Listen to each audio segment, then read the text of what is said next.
ఉదయాన్నే పొలం దగ్గరికి వెళ్ళాను నారుమడికి వాటర్ పెడదామని.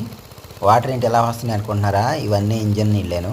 మా ఊరు కాలువ చివర ఉండటం వల్ల మ్యాక్సిమం కాదు 100% మొత్తం ఇంజన్తోనే ఉంటుంది. ఈవెన్ ఇది నారుమడి అనమాట, ఆకుమడి అంటారు కొన్ని ఏరియాల్లో.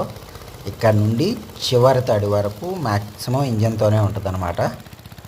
ఎందుకంటే పైన కాలువలు అనేది సరిగ్గా ఉండకపోయేటప్పటికి ఈవెన్ డ్యాముల నిండా వాటర్ ఉన్నా వాళ్ళు వదిలినా సరే కిందకి రావు అనమాట. పైకన్నీ పోయి డ్రైనేజీలోకి వెళ్ళిపోతూ ఉంటాయి.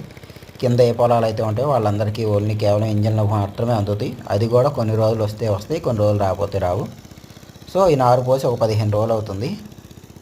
ఇంకొక 10 డేస్లో ఇది అంటే నాటు వేయటానికి నారు వచ్చేస్తుంది అనమాట. సో ఇప్పుడు ఒక తడి పెడితే ఇప్పుడు వీక్లీ ఒకసారి పెడతాం అనమాట.